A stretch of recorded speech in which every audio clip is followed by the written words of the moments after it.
conceived witnessing for Christ. Now, we have a real challenge before us over these next two studies, the study today and the study tomorrow, because we're going to be looking at the sixth seal. Now, the sixth seal, of course, is the last 6 verses of Revelation 6. But that's an overview. To get the detail of the sixth seal, that is the last 6 verses of chapter 6, we need of necessity to go into chapter 12, because chapter 12 is the detail of the sixth seal. So we need to put those 2 chapters together to further understand the detail that is there. Now, as we put our toe this morning, and that's all we'll do, we'll put our toe into Revelation 12 this morning, and then tomorrow's study we're going to put both feet in chapter 12, and we're going to walk through chapter 12 and really unlock the significance of this pivotal chapter, the war in heaven, and Michael and his angels fought with the dragon, and a woman clothed with the sun, and all of those amazing symbolic statements that are written in chapter 12 for us. Now, when we do go into chapter 12, of course, one of the major centerpieces of chapter 12 is the great red dragon. But, of course, in chapter 12, the dragon changes. So we don't have one dragon, we have 2. Now, we need to know why the dragon changes, how the dragon changes, and when the dragon changes. More about that a little later on. To add further challenge to chapter 12, we don't just have one woman, the woman clothed with the sun, the moon under her feet, around her head a garland of 12 stars. We don't just have that one woman. You see, in chapter 12, another woman appears and peels off from this woman who is clothed in the sun and has the moon under her feet. So another woman peels off and flees into the wilderness. So you've got 2 women. Oh, no, we haven't, because the woman that peels off and runs and flees into the wilderness is made up of 2 women. So we don't have 2 women in the apocalypse, we have 3. So when we go into chapter 12, 2 dragons and 3 women. And we need to uncover that and really open up this chapter. Now let's add further challenge to Revelation 12. 2 dragons, 3 women, and the verses do not run necessarily chronologically.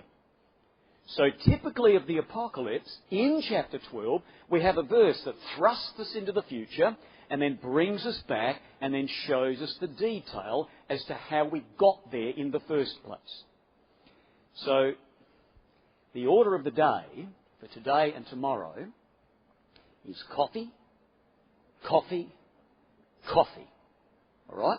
So make sure you have a super duper double strength, whatever you have in Texas with respect to coffee, so that we can get through these sessions without our heads spinning unnecessarily. All right. Now, where we've been, brothers and sisters, thus far, is we have been walking through these, first 5 seals. And we did open up our studies with the 84-year window of the bow benders as they went forth conquering and to conquer, bending their tongues and sending out the sweet words of the covenant of God, establishing a foothold in the, relatively peaceful arena of the pagan Roman Empire. But that peace, politically and militarily and economically, would not last, because the Roman Empire would be plummeted into 31 years of civil war.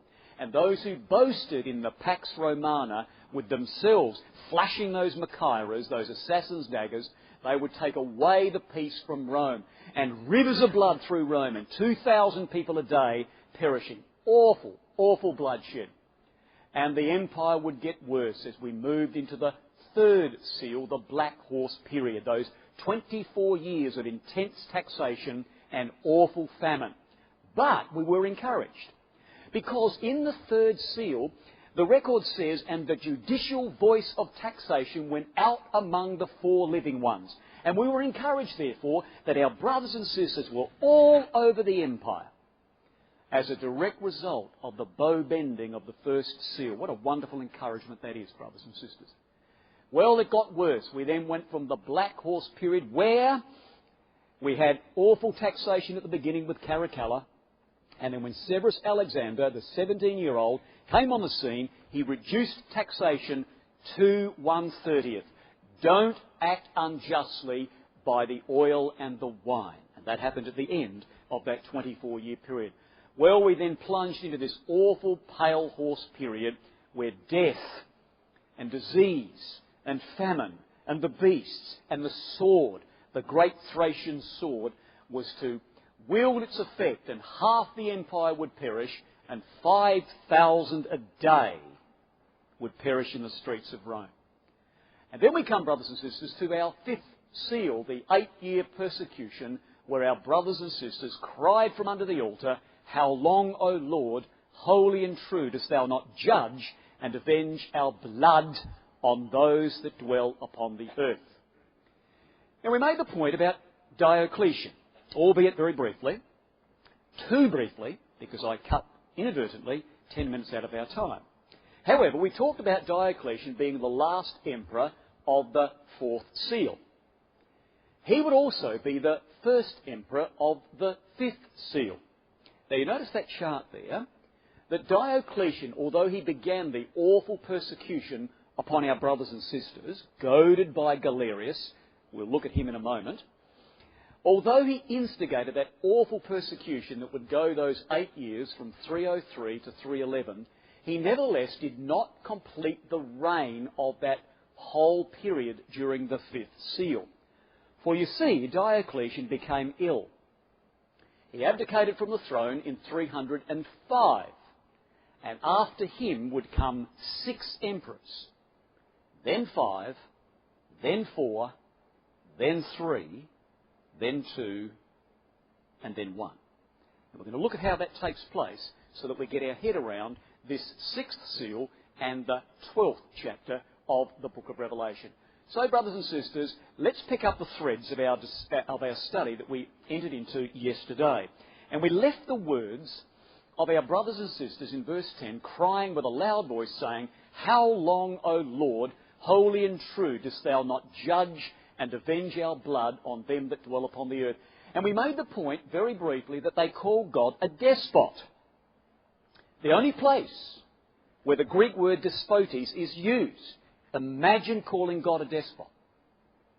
Why here? Why is it singled out in this particular text? Well, you see, brothers and sisters, it was there for a reason, to show a contrast with another despot, that man there, Diocletian. He was a despot to rival any despot that ever sat upon the throne. And Diocletian, brothers and sisters, was a man that was absolutely determined not to let a thug with a sword take his empire. He was absolutely determined that no rich man would come along and open his wallet and say, "I'm going to buy you out." He was determined that no crazed mob would storm his palace, and therefore he turned his palace into a city. And if you ever gained audience with this despot, brothers and sisters, not like other emperors before him who wore the lorette, this man wore the diadem. And he wore long flowing robes. And when he walked through his palace, he walked like this. And when people looked at him, they said, "Is he Roman? He looks more like a Persian king." And that's the impact that he wanted to show others. And if you had opportunity to have audience with him, unlike other Roman emperors, where you'd come to your emperor, you go down on your knee, you'd thump your chest, you'd stand up, you'd look at your emperor as you step back. Not this man. If you gained audience with him, he would absolutely demand that you prostrate yourself 3 times on your face, flat before him. And when you got up, you dared not look him in the eye. He was a despot and demanded absolute subjection to him. And therefore the hubbub in the villages and in the provinces and in the marketplaces and at the stalls, the hubbub was, who is the true despot? The Lord God, holy and true, or Diocletian, unholy and untrue?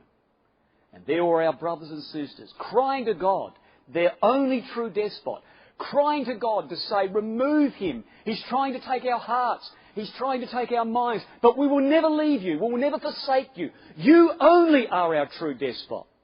You see why, brothers and sisters, that word is placed there?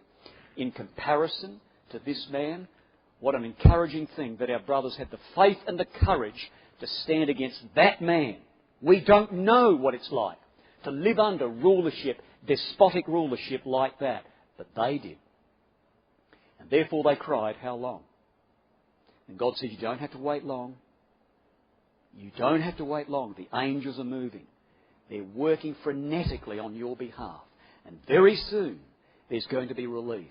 And very soon that question is going to be answered. It will be answered only temporarily. The greatest answer is how long is going to be fulfilled, brothers and sisters, when you and I, as the sickles of Revelation 14, as the angels that go out of the temple of God, hearing the angel coming out of the altar saying, thrust in thy sickle, when you and I go forward as the sickles of God and reap the vintage of the earth, then that question will be answered in all its fulfilment. But for now, temporarily, our brothers and sisters would receive relief. And it would come, brothers and sisters, in this wise. Now, what I want to do to set the scene, to show you how our brothers and sisters experienced relief as a result of that cry, I want to just walk you through a little word picture of history for a minute or two. And just set the scene for launching in to the sixth seal. Well, there's Diocletian, the great despot, and we are 303 AD. Now, what happened, as we said before, brothers and sisters, when Diocletian abdicated in 305, there were 6 emperors ruling in his stead. Now, here are 5 of them on the screen. The first one, of course, is Constantius. He was the Augusti in the west.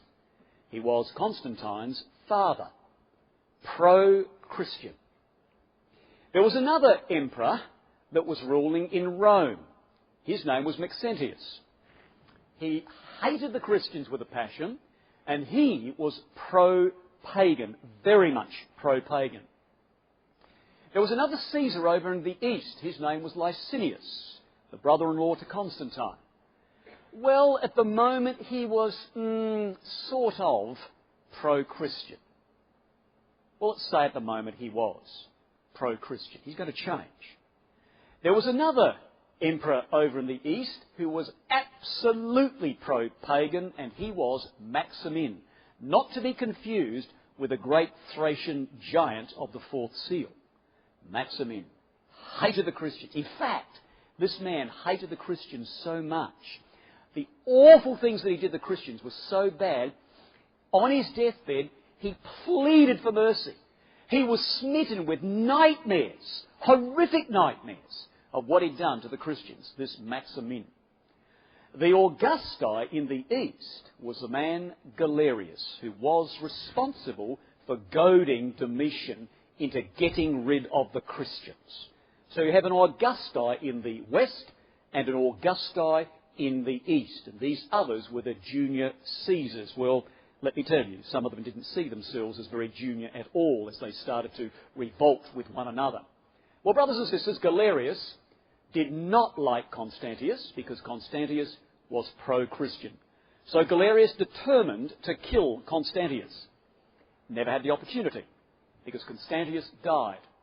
And when Constantius died, the fervour and enthusiasm of the Romans in York in England put Constantine in his place.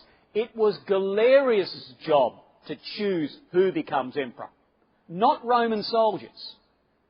But in their violent enthusiasm, Constantine sent an apologetic letter to Galerius and said, look, I do know it's your job to nominate Caesars, but my men were so enthusiastic I had to go along with their request. So Galerius now thought, well, I couldn't get his dad, so I will destroy Constantine. And he determined to do that. But Galerius did not get his way because Galerius died. We're going from 6 to 5 to 3. For you see, brothers and sisters, the angels must work because there must be 3 emperors in the Roman Empire as we open up Revelation 12. Because in Revelation 12 we read words like, and the dragon with his tail drew the 3rd part of the stars of heaven and cast them to the earth. There must be 3 A third part, you see. So the angels are removing these emperors. Now we're 4. And what we find, brothers and sisters, Licinius is doing his thing over in the east, and so is Maximin. But Constantine now knew that if he did not defeat Maxentius in Rome, then Constantine's life was in jeopardy. So Constantine had to move with celerity, and he had to take Maxentius out before Maxentius moved his forces against him. And so down came Constantine into Rome. Well, he came to the Milvian Bridge, about 8 miles out of Rome, and the greatest battle of Constantine's life, where he defeated the pagan Maxentius, and now Constantine became the emperor of the West. He's still got to deal with Licinius and Maximin in the east. That will take place a little later. And pick that up, God willing, tomorrow in our studies. Constantine is in now Rome and ruling as the emperor of the West. It is now 312 AD. Our brothers and sisters in the 5th seal cried, "How long?" Now here's the answer.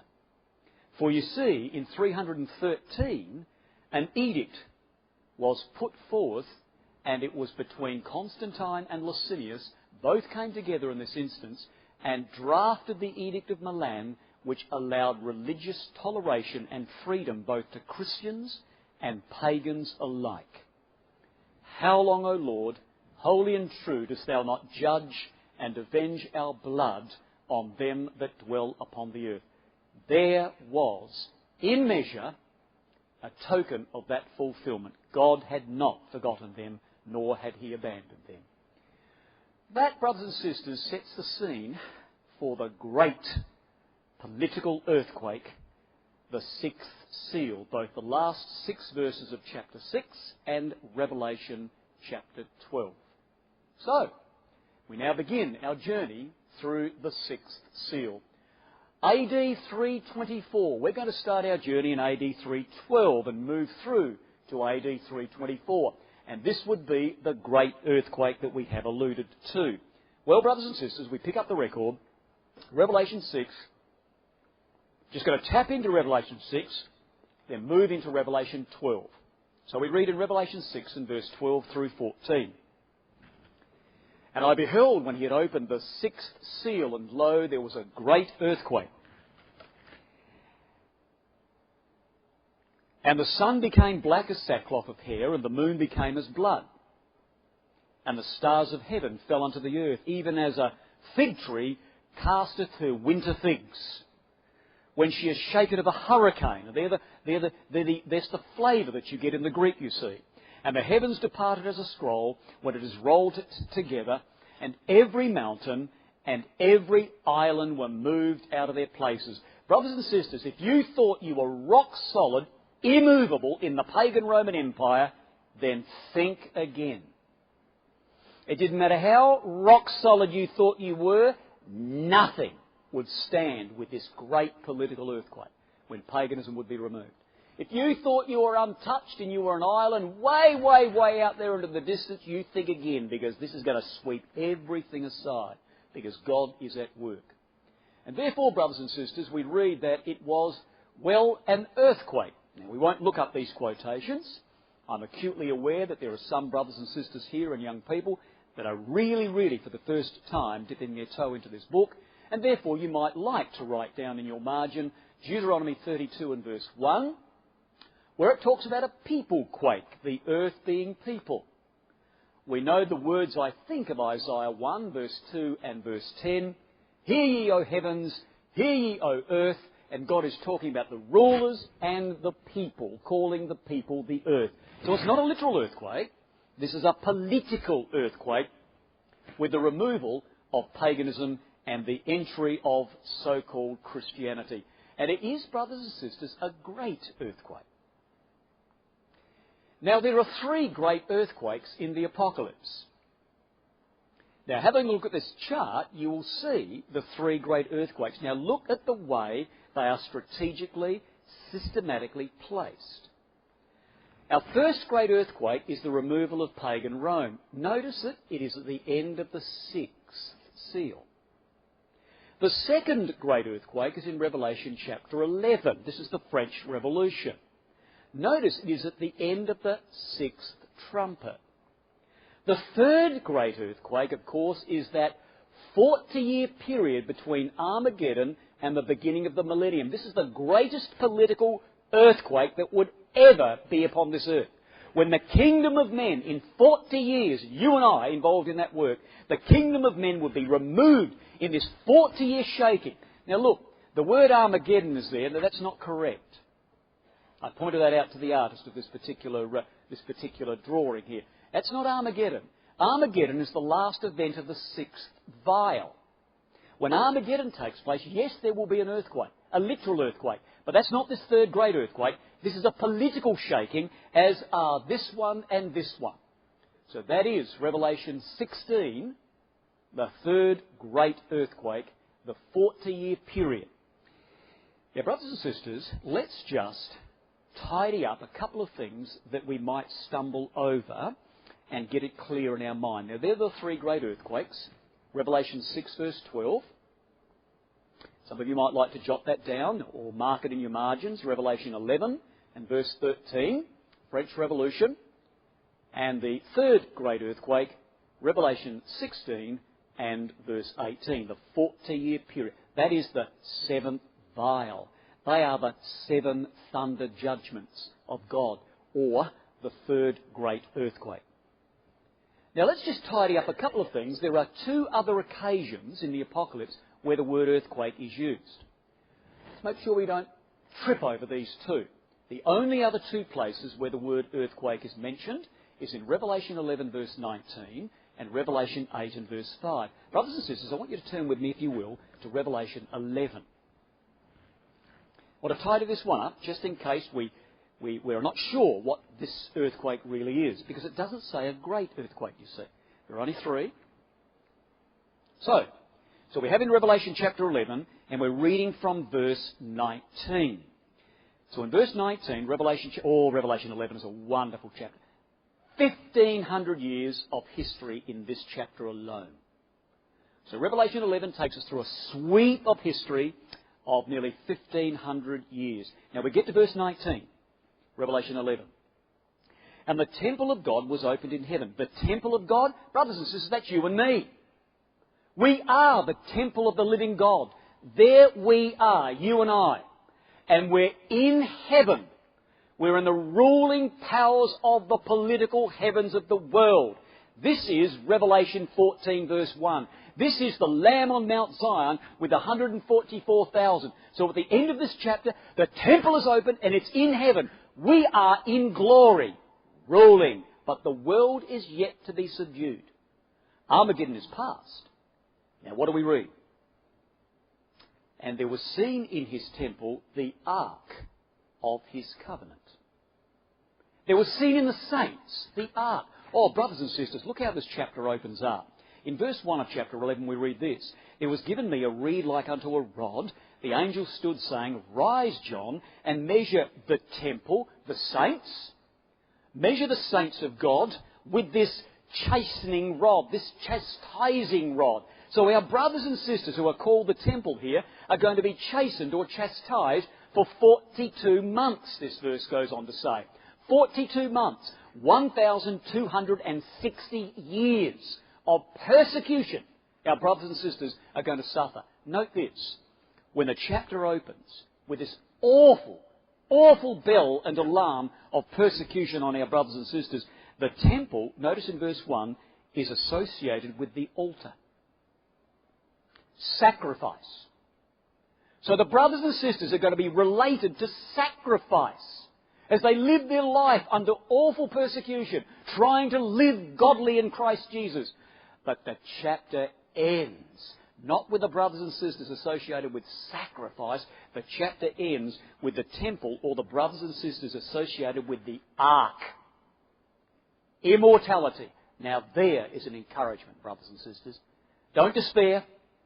We may undergo persecution, but don't despair. One day it will go from the altar to the ark. What a glorious thing. Well, here we are in verse 19, and here are the saints ruling in the political heavens, and then we read halfway through the verse, and there were lightnings, voices, and thunderings, and an earthquake.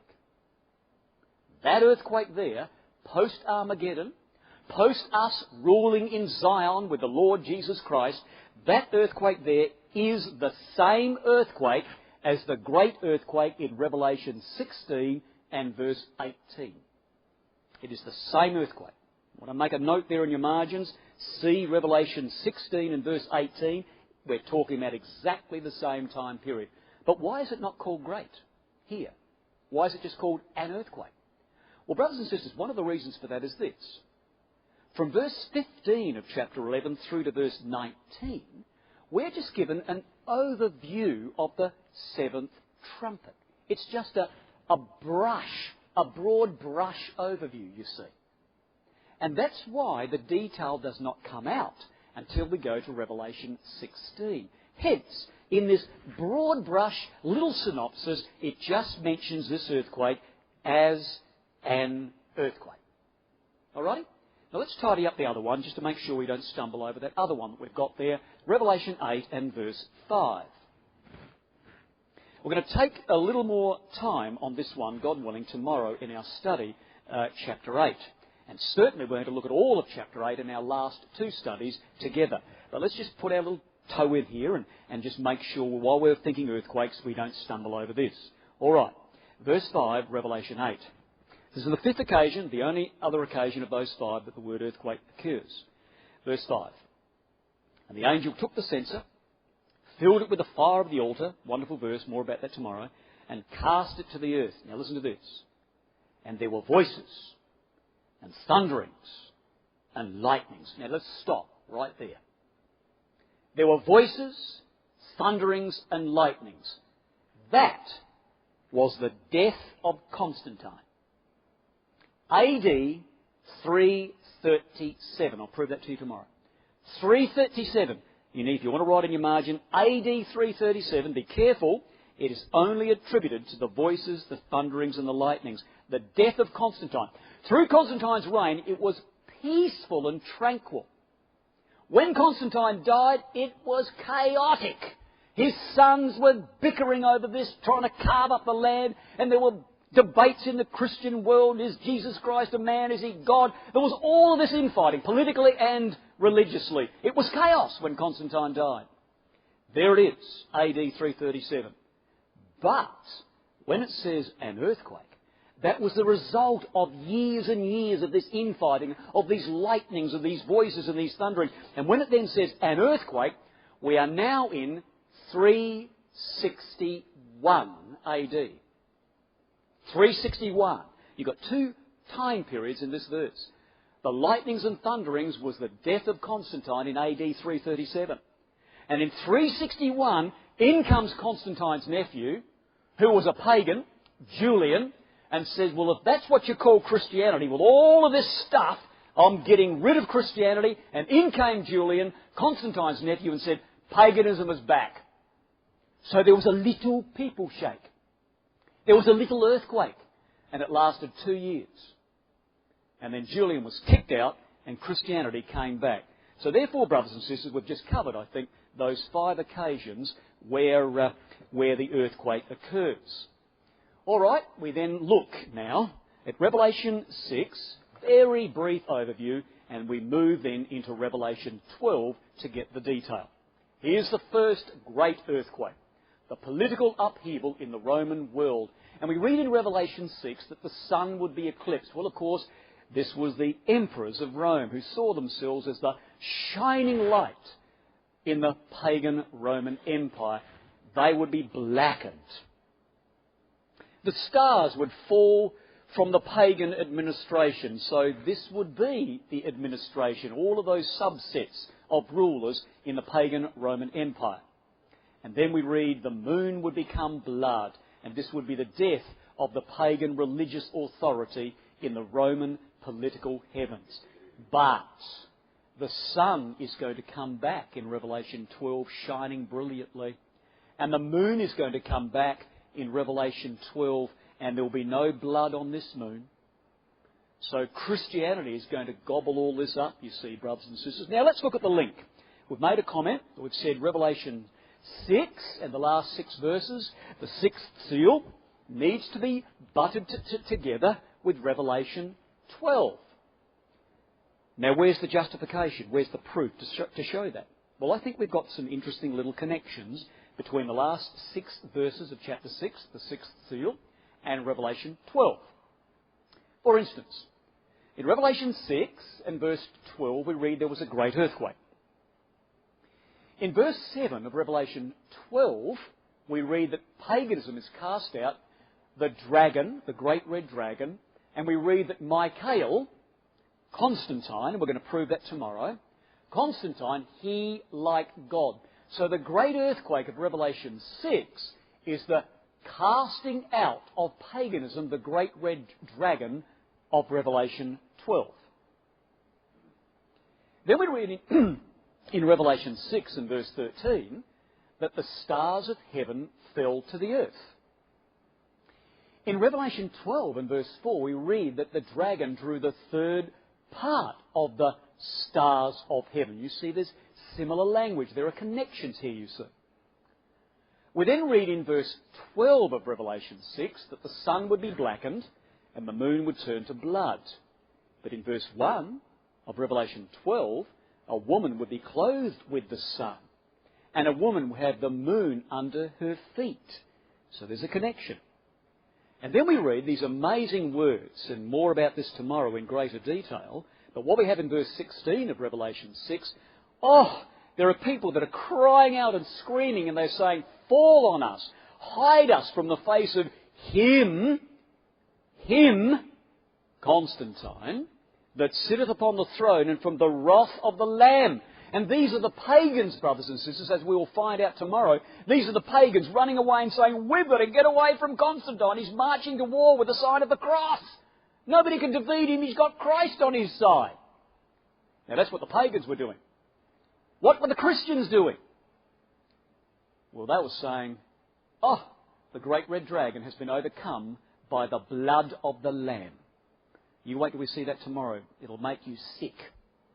It really will, brothers and sisters, at how polluted the apostasy became and how wrong they were in their teachings to even imagine the kingdom of God was on earth at the time of Constantine, as they did, as we will explore, God willing, tomorrow. Alrighty, time is going well. No way am I going to be forgetting that I finish at 12 o'clock today. Will I creep 2 minutes? No, we're going well. Alright, Revelation 12, brothers and sisters. Let's now do an overview of Revelation 12.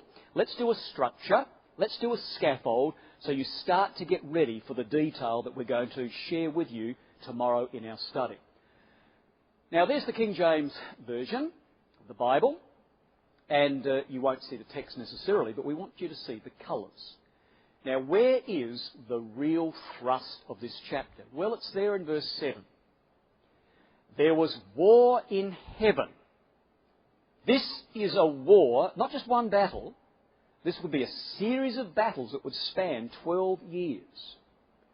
As one after the other, the emperors just fight one another in the political heavens of the Roman world. There was war in the political heavens of Rome. Michael, Constantine, and his army fought against the dragon, and in this instance, which we'll show tomorrow, that dragon there, specifically, historically, that dragon there was Licinius, the brother-in-law to Constantine. So you could read, there was war in heaven. Constantine and his army fought against Licinius and his army. And Licinius fought and his army, and the great dragon was cast out, that old serpent. Now that's the main thrust of chapter 12. War for Rome, or in the political heavens. Now, brothers and sisters, there is the great red dragon, or one of the heads of the great red dragon. Now, what I've done is I've placed in the mouth of that great red dragon 3 Roman emperors who will in turn, historically, fulfill their role in Revelation 12. Galerius is going to have a part to play in this drama. you see what we're presented in Revelation 12 is a woman about to give birth to a child, and we have the great red dragon about to devour the child as soon as the child is born, detail of which will come tomorrow. But the dragon that's ready to devour the child, each of those three emperors play a part as the dragon ready to devour the child. Galerius will play his part, Maxentius will play his part, and Licinius will certainly play his part, in fact, the major part in this role. Having said that, you'll see that what I've got there on the screen, in red, we have got coloured in there, brothers and sisters, everywhere where the pagan Roman Empire is determined. Now, what I want to do, I want to really encourage you to do this. You don't have to, but if you don't, then you'll miss out on something. And if you do, then you'll be on my side. But I won't make you do it. But I'll stand here and watch. I'm going to give you 30 seconds, maybe 45 seconds. Please, if you haven't done this, get out a red colouring in pencil and colour that in. And the reason I want you to do that is because of this. The dragon changes. And if you read chapter 12 and you can't see the two different dragons, you're going to miss the point of the chapter. There's a Christian dragon and there is a pagan dragon. So we do need, brothers and sisters, to get that coloured in. And I'm going to spend 30 seconds. I built this into the program this morning, so we do have time. So let's just kind of step back a little and get your colour pencils out. You're ready. If you haven't got one, throw it down to the next person. And let's colour it in. The great red dragon. There in verse 3. His tail in verse 4. This is paganism, you see. And the dragon there also in verse 4. And then when you come down to verse 7, you've got the dragon twice used. Paganism. You come down to verse 9, the great dragon. Still in verse 9, he, his, and him. And then you've got in verse 10, the accuser. Verse 12, the devil. Still in verse 12, he and he. And in verse 13, the dragon, he and he.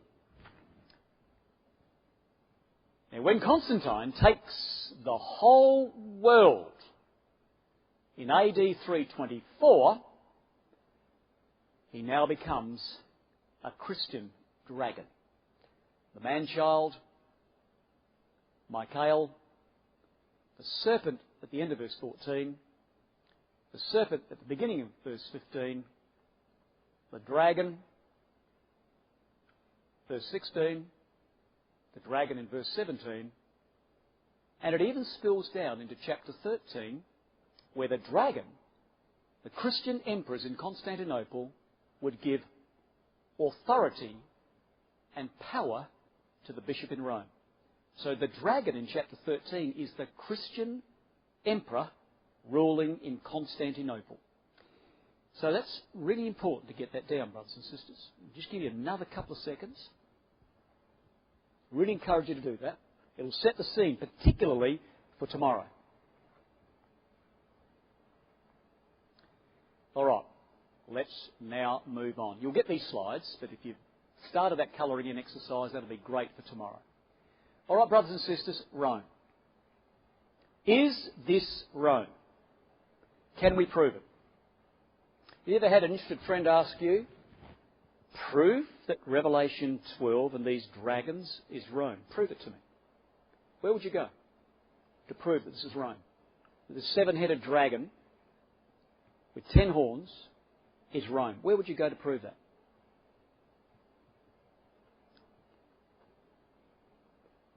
Any thoughts?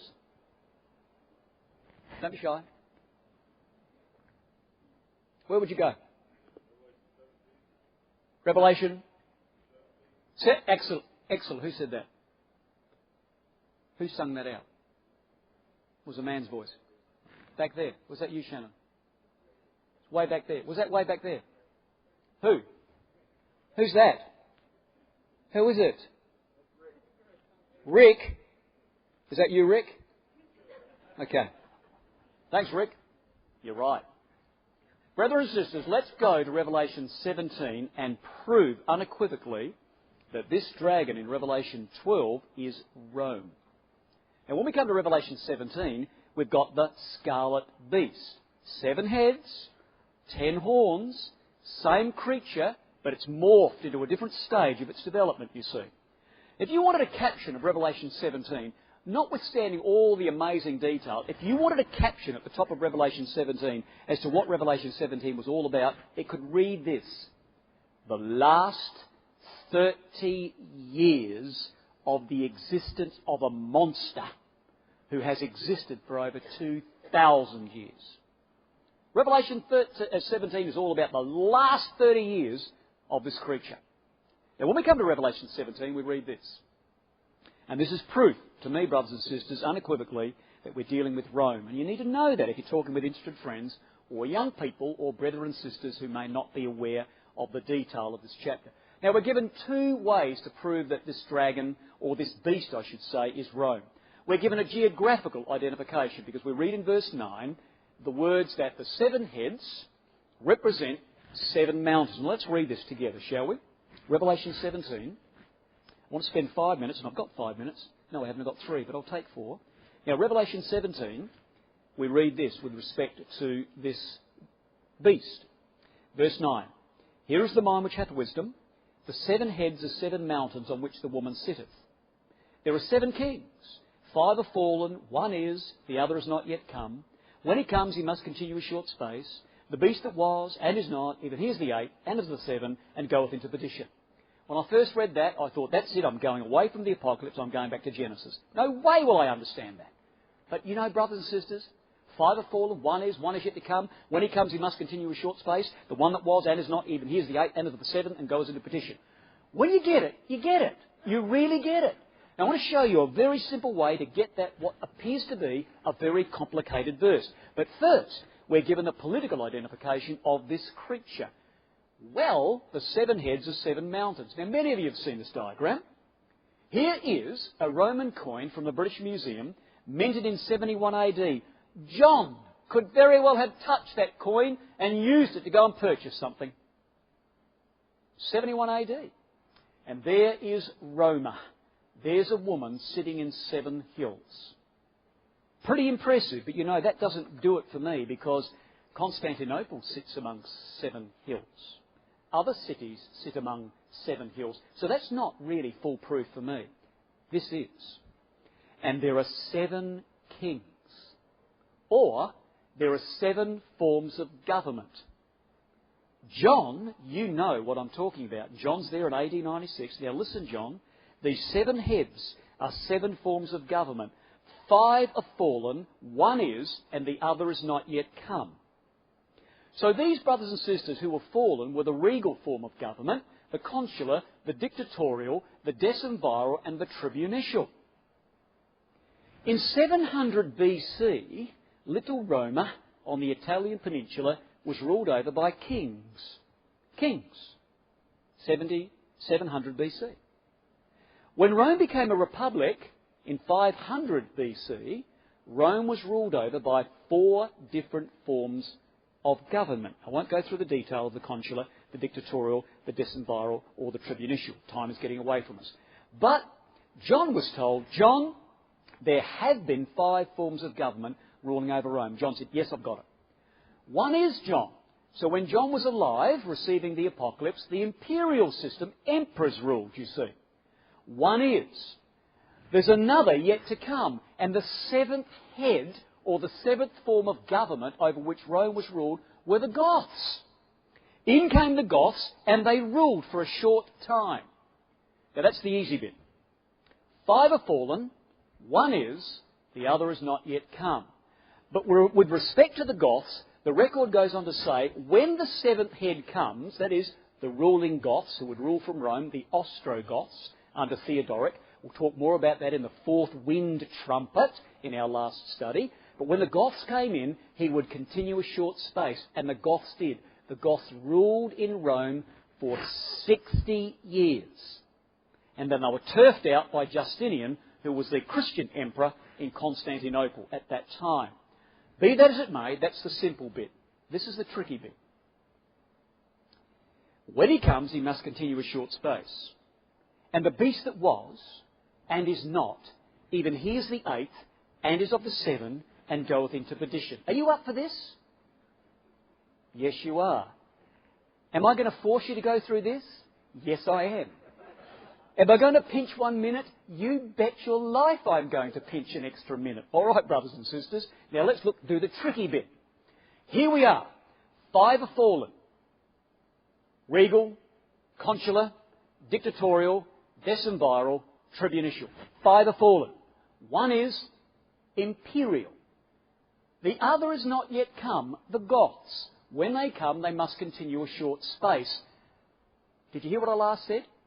When they come, they must continue a short space. That's the last word I said. Therefore, from that springboard, we take the next verse. John, move over there. You're now in the future with the 7th head. Now, John, look back and read the next part of the verse. The one that was and is not, because I am now here. The head that was and is not, because I'm here. Even he is the 8th and is one of the 7. It's pretty simple. There you are. The one that was, because I'm here. I'm now into the future. Even he is the 8th head and is a resurrection of one of the 7. And so the 6th head, the imperial system, is coming back. You don't believe that? Have a look as we finish our study, brothers and sisters, at Revelation 13 and verse 3. This is exactly what Revelation 17 is saying. Revelation 13 and verse 3.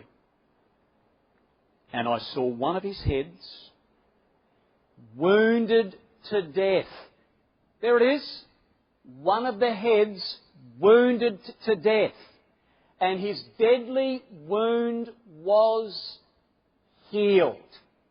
It's exactly the same. What an amazing thing. So there, brothers and sisters, Revelation 13 and verse 3, coupled with Revelation 17, and that all then falls into play. What an amazing thing. Well, brothers and sisters, God willing, tomorrow in our study, we're going to pick up the story and plummet into Revelation chapter 12 and unwrap all of these amazing things with respect to the 2 dragons and the 3 women, and our title will be, And the Woman Fled into the Wilderness. Thank you.